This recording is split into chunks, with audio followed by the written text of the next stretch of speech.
السلام عليكم ورحمة الله وبركاته. halkan naga daawanaysan waa Saamiya Siman.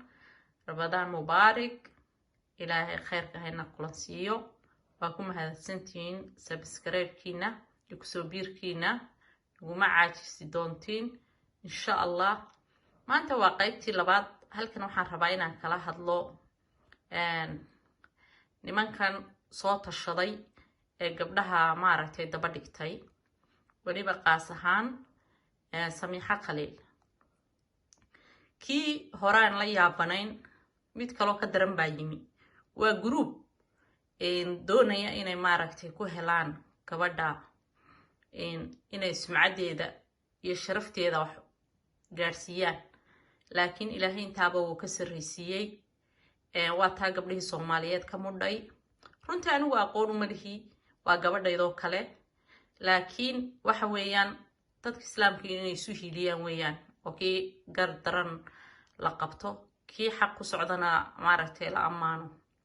sidaa darteeda waxa weeyaan anigu qof sooman baan ahay, yacnihii dembi inaan gala dooni maayo, laakiin gardarrada caddaanka aan geedna loogu gaban baan arkaa.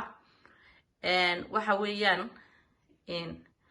waxa lay Soomaalidu waxay casarka kuwa aragtay cishii kugu caydaa. ninka hooyo ilaahay oofsaday jannadii fardowsaha geeye maaragtay ceeb uga dhigaya inantaa. ceeb maaha taas.